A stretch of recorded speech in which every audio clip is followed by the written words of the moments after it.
Real estate business, आलीशान कोठी, बड़ा जिम, 5 करोड़ की लैम्बोर्गिनी कार और रॉयल लाइफ, यही पहचान थी मुलायम सिंह यादव के छोटे बेटे प्रतीक यादव की। राजनीति से दूर रियल एस्टेट और फिटनेस इंडस्ट्री में अपनी पहचान बनाने वाले 38 साल के प्रतीक की मौत हो गई है। वजह कार्डियक अरेस्ट बताई गई। उनकी पत्नी अपर्णा यादव भाजपा नेता है। इस वक्त राज्य महिला आयोग की वो उपाध्यक्ष है। आइए जानते हैं कि सियासी रसूख के बीच अपनी अलग दुनिया बसाने वाले प्रतीक अपने पीछे कितनी संपत्ति और क्या विरासत छोड़ गए हैं। नमस्कार, मैं हूं आकांक्षा और आप देख रहे हैं न्यूज़ 18 का डिजिटल प्लेटफॉर्म। 3 बार के मुख्यमंत्री मुलायम सिंह यादव के बेटे प्रतीक यादव की पहचान सियासत से नहीं थी।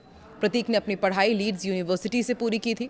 वो सफल बिजनेसमैन माने जाते थे, लेकिन खास बात यह है कि उनके नाम से एक भी कंपनी का रिकॉर्ड तलाश करने पर नहीं मिला। सरकारी दस्तावेजों की माने तो प्रतीक के नाम पर 19 करोड़ 56 लाख रुपए की कुल चल और अचल संपत्ति बताई गई है, और इसमें 13 करोड़ 41 लाख की चल संपत्ति और 6 करोड़ 15 लाख की अचल संपत्तियां हैं। इनमें 5 करोड़ 21 लाख रुपए की एक लैम्बोर्गिनी कार भी शामिल है। हालांकि इस कार को खरीदने के लिए प्रतीक यादव ने करीब 4.5 करोड़ का लोन यूनियन बैंक से लिया था। एक साल में प्रतीक अपनी संपत्तियों और बिजनेस से 1 करोड़ 47 लाख रुपए कमा रहे थे। हालांकि इनकम 2015-16 की है, जब अपर्णा यादव ने लखनऊ कैंट से विधानसभा चुनाव लड़ा था। उन्होंने अपने हलफनामे में पति की इसी इनकम का जिक्र किया था। परिवार के करीबियों से बात करने और कंपनियों के डॉक्यूमेंट्स देखने के बाद सामने आया कि प्रतीक किसी भी कंपनी में सीधे तौर पर डायरेक्टर या डेजिग्नेटेड डायरेक्टर नहीं थे, लेकिन कई कंपनियों में उनका इनडायरेक्टली कनेक्शन था। इतना ही नहीं, पूरा कंट्रोल प्रतीक के पास था। दरअसल प्रतीक के ज्यादातर बिजनेस अपर्णा के भाई अमन सिंह बिष्ट और दोस्तों के नाम पर चलते थे। साल 2012 में यूपी के समाजवादी पार्टी की सरकार जब बनी, इसके बाद मई 2018 तक अमन बिष्ट ने अपने अलग अलग साथियों के साथ मिलकर 17 कंपनीज बनाई। बताते हैं कि इन कंपनीज का सीधा कंट्रोल प्रतीक यादव के पास था। बीच में अमन और प्रतीक के बीच इन्हीं कंपनीज के लेन देन को लेकर विवाद की खबरें भी बाहर आई थी। मुलायम सिंह यादव की पहचान सैफई से होती है, लेकिन प्रतीक यादव के नाम पर सैफई में ना तो कोई जमीन थी और ना ही कोई मकान था। बताते हैं कि जब प्रतीक सैफई जाते थे तो वो मुलायम सिंह के साथ उनके घर में ही ठहरते थे। हालांकि ऐसा कम ही होता था जब प्रतीक या उनका परिवार सैफई जाकर रुका हो। सपा सरकार में होने वाले कार्यक्रमों के अलावा वो तभी सैफई गए हैं जब यादव परिवार में कोई आयोजन हुआ हो। प्रतीक ने हजरतगंज इलाके के गौतमपल्ली में आलीशान मकान बनाया था। यहाँ वो अपनी पत्नी अपर्णा और 2 बेटी प्रथमा और पद्मजा के साथ रहते थे। ये घर जिस विक्रमादित्य मार्ग पर है वो लखनऊ की सबसे पॉश इलाके में शामिल है।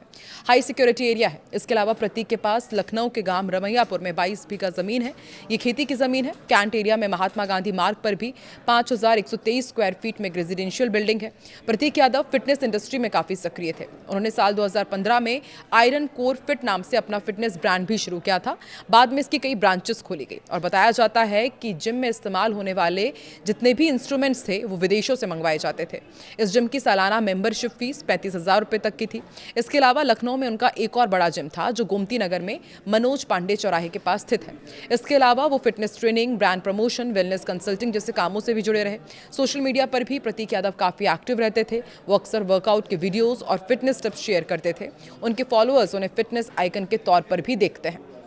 लेकिन इसलिए उनकी मौत संदिग्ध मानी जा रही है कि इतने फिट रहने वाले जो फिटनेस टिप शेयर करते हैं, जो अक्सर वर्कआउट्स के वीडियो शेयर करते थे, अचानक कार्डियक अरेस्ट से उनकी मौत कैसे हो गई।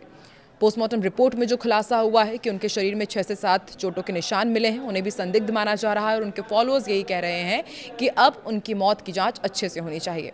वहीं उनकी संपत्ति का ब्यौरा भी हमने आपको दिखाया, वसीयत की खबरें भी सामने आई, और अब ऐसे में ये भी माना जा रहा है कि कहीं इन्हीं सभी के कारण उनकी मौत संदिग्ध तो नहीं है। आपको क्या लगता है? कमेंट सेक्शन में ज़रूर बताएं।